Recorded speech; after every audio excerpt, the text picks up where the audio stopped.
up, people? How you doing? Hope you're having a fantastic damn day. Welcome back to the channel. Today I'll be showing you guys how you can replicate Monaco's 3-4-2-1 system under the likes of Addy Hooter. If you do enjoy this video, please hit that like button down below and let's hop on straight into the video. Now, starting off with the tactics, of course, it's a 3-4-2-1 system. I haven't made many changes, except for the fact that I have dropped the two central midfielders into the DM positions, and in turn I've also somewhat aligned the wider midfielders with them. It does provide a bit more of a defensive platform to build up off of, but again, it does also work with the team and how they are looking to play out from the back, as well as progress the ball forward. So essentially, it's one goalkeeper, 3 centre-backs, 2 DMs, 2 wide midfielders, 2 centre-forwards, and then 1 striker. Now with the tactics going forward, I couldn't really decide. I think kick and rush does fit the system, but then it does take away certain elements of it. So if you want to, you can go ahead and create multiple game plans for it, and you have the one set to a custom game plan, and the other one set to kick and rush. And obviously with the kick and rush, you have the forward runs, you have the long ball, which they do tend to do more times than not, but again, they also tend to try and play out from the back, compose themselves a bit more, have the ball, hopping around the midfield a bit. So you don't really always want to bypass it too much, and that's more essentially what kick and rush does tend to do. But for the defensive side of things, it's pressure on heavy touch. They don't look to try and engage the opposition nearly half as much as what you would expect them to. But they do look to try and keep their position, keep their structure, and if the opposition do make a mistake, they'll look to try and pounce on that, capitalize, and then turn it into a counter-attacking opportunity. The team width is set to 45. Of course, you are playing a back 5 in certain moments, so obviously with your wider midfielders dropping into that full-back department. So again, you don't really need to have it super compact at the back. You can have a bit more of a wide stretched back line at times, and it does obviously prevent crosses being fired into the box. For the depth of the team though, it is set to a mid-block. We can probably say that, you could raise your back line a little bit between 55 and 65, depending on who you are playing. If you are trying to apply a bit more pressure, definitely. But again, you don't want to, implement too much of a high line, because this team can definitely get counter-attacked on. Of course, you do have very pacey wing-backs that are very capable of tracking back as well as getting forward, but you don't want to leave the room for error. So that's why I've gone with the 55 depth. The boulder play is set to balance. They can look to go with the long ball, and this is why I have gone with a custom set of tactics, because I think the boulder play being set to balance does best suit them. They can look to slow things down, of course, or they can look to try and trigger that quick attack with a long ball over the top. Mostly getting it into the likes of Zakaria or Kamara, whoever's in your midfield, and then they ping that ball over the top. You do have fast, pacey runners in behind, as well as your wing backs that will be looking to get forward. But yes, the balanced approach best suits this team, with the fact that they are trying to incorporate a whole multitude of different aspects to their game when going forward. The chance creation is set to forward runs, like I say. The likes of Minamino and Golovin and so on, they are going to consistently look to try and get in behind when they can. Of course, with their instructions, they will look to sometimes drop a bit deeper, also sometimes be a target man. So you have all those aspects, but then you are factoring in the forward runs approach. So they will consistently try and make those runs in behind when they can, looking to try and exploit the opposition's back line. The width is set to 70. Now, of course, you are trying to stretch that midfield and open up a bit more space for your 2 DMs, who won't always look to get forward. They will look to more or less try and stay back and be a bit more compact at the back. But again, they can look to get a bit more space in the midfield. Specifically Zakaria, he likes to drive on slightly higher up the field, and he's got the freedom to do so. So you need a bit more space in the central areas of your pitch. And then as for players in the box, I've set it to 7. You can drop it between 7 and 5, I would say. No more than that though, because you don't want to overcrowd the box and overcommit too many players. For corners and free kicks, as always, I've set it to 4. So starting off with the instructions, Cone, he is set to come for crosses and have a balanced approach for his saving outside of the box. I have noticed that he doesn't really like to, engage with the opposition, run off of his line and try and, make things slightly uneasy. He likes to stay on his line, be a bit more of a traditional goalkeeper. Of course, very capable of playing out from the back. He's not a David De Gea who's only really decent at making his saves off of the line and stuff. And very terrible with his feet. No, he's not. He can be that extra man in the passing game when building up the offense from the back. But again, he's not really looking to make that run into no man's land. And of course, you aren't playing the highest of lines. You are playing a mid-block. So you do have the likes of Singo and Salisu, who are fairly pacey for centre-backs, might I say. So they do have the recovery pace in order to try and catch up to the opposition if they have made that long ball approach in behind.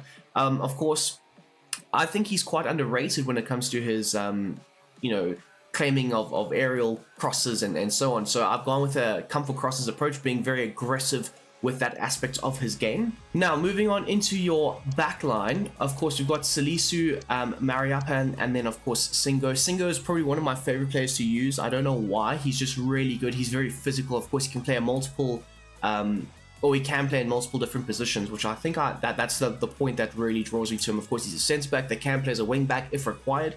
And I've gone with a base set of instructions for all of them, as you can see right here. Although I will say, your two wider centre-backs, they could probably look to overlap and try and support the likes of Vanderson and Henrique on either fullback position. But again, you want to try and set up a sturdy defensive line. So that's why I've gone with a balanced approach for all three centre-backs. And speaking of your fullbacks, we've got the likes of Vanderson and Charles Henrique. I think that's how you pronounce his first name. I might be wrong, but anyway, nonetheless, they both have the same set of instructions. Both are looking to obviously come back. They are playing as your wider midfielders, but they will essentially be wing backs. So they will look to track back on the defensive side of things, as well as staying wide, creating a lot of the width in this team when going forward, opening up a lot of space and opening a lot of space between the opposition's defense for your attackers to try and work into. Getting in behind, though, is essential. Both of them have decent pace on them, and they will look to try and get in behind the opposition's backline more times than not. Normal interceptions are set to be on for them, as well as getting into the box, looking to try and overload that area in certain moments. As you can see here, for the left back, we've got the same set of instructions as well. Then moving on into our midfield, we've got the likes of Zakaria and Fofana. Both of them have similar roles, but slightly differing at the same time. You will see when I get to Fofana compared to Zakaria. But both of them will look to try and cut out the passing lanes, be a bit of a thorn in the opposition's side, as well as you can see they have aggressive interceptions on, looking to try and break up and disturb as much of the offensive build-up from the opposition as what they can. For Zakaria, though, he's set to stay back while attacking, so you will manually drive the ball with him forward into the more attacking side of things, but he will look to try and, maintain his position, stay back, not be too adventurous with it. It's up to you as the person controlling the side that will obviously make sure that he gets forward and he's a bit more of the attacking player of the two. And like I say, aggressive interceptions are set to be on for him. And then moving on to the positioning freedom, be the deep lying playmaker. Both of them will be in charge of collecting the ball off of the back line and then progressing it forward either to the wing backs or your wider midfielders, or potentially your centre forward / your strikers. It's up to them to collect the ball off of the goalkeeper or the three centre backs, I should say, and then obviously moving forward. The defensive positioning is set to cover the centre. You don't really want them stretching themselves or drifting into those wider channels. You need them in front of the back line, protecting it, shielding it, and looking to try and break up and stifle anything that the opposition's offense tries to throw at them. Moving on to Fofana, he's got the same set of instructions, right? Except for the fact that he will look to drop between the defenders at times, creating a back four, especially if your wing backs have progressed too far forward. He will look to slot in there and look to try and shield from a slightly deeper area as well. And also this does help obviously with the ability for him to slot in there, collect the ball, and then progress it forward off of either the goalkeeper or one of the other three centre backs. So moving on into our forward line, we will start off with Golovin, but I will say this, sometimes they do take up a shape where there's two strikers ahead of the one attacking midfielder or the one centre forward. And more or less what these instructions will tend to do is sometimes just replicate that shape in certain moments throughout the course of the game. So you will see a shape of like a 3-4-1-2 formation instead of a 3-4-2-1. And obviously that goes along with the likes of Golovin slotting in as that number 10 sometimes, collecting the ball off of the back line or potentially the two DMs and then progressing it forward into the forward line.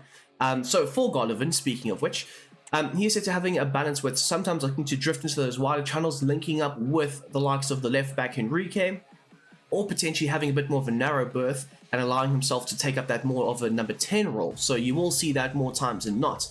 The attacking runs is set to a false line, so it allows him to drop off the back line, collect the ball, be a bit more involved with the interchanging passes with Zakaria and Fofana, and maybe even the likes of Vanderson and Henrique in certain moments. Slightly deeper starting position. Aggressive interceptions are set to be on form. Of course, the front line will look to aggressively pursue the ball when it is in the possession of the opposition's back line. And then, of course, come back on defense. Like I said, this will have them drop off more effectively and have a bit more of a deeper starting role. And then moving on to our other centre forward now, the likes of Ben Yedder. He's set to having a balance with, so just like with Golovin, he'll look to try and run the channels, run the lanes, sometimes drifting more centrally, taking up that more of a secondary striker role, other times looking to drift more wider, either looking to close down the opposition or potentially looking to link up a bit more with the wider player on the right hand side. He is set to be a target man though, but because forward runs is set to be on, he will also look to try and make those runs in behind when required. But more importantly, you want him to have the ability to back into the opposition, link up more effectively with your other forwards in that front line. But again, I think the ability to chop and change between the two is very effective with the system. Aggressive interceptions are set to be on, just like with Golovin, he will look to aggressively close down the opposition's back line. And then the defensive support, unlike Golovin, is set to a basic. So sometimes he can look to drop a bit deeper, get on the ball a bit more, or potentially hang up the field and create that front two position, or that front two system that I was talking about earlier, alongside the likes of Balogun. And speaking of which, Balogun, he's set to stay central and be a target man as well. Again, you want him staying central and occupying that central area because you do have two centre forwards on either side of him. You don't need him running the channels too much.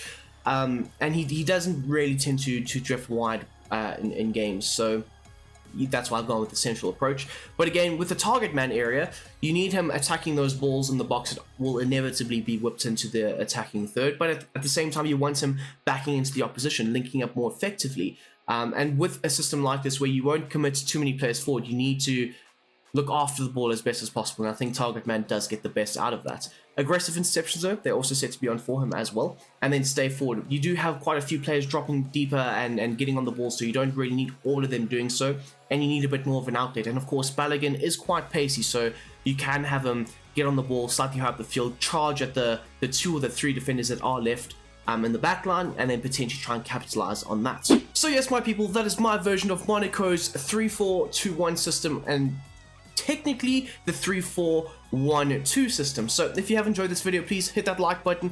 We do have a career mode video coming out fairly soon later on today. If you can, hit that like button for that video as well. If you do watch the career mode videos, I'm not forcing you to. I just know that it is a cracker of an episode. We might get fired, we might not. As Season 2 does wind down. Will we make it into the Premier League with the Baggies? I don't know. You'll have to watch and find out. So, until the next time, my dudes, hit that like button, hit the subscribe button if you are new, and have a damn great day. I'm out.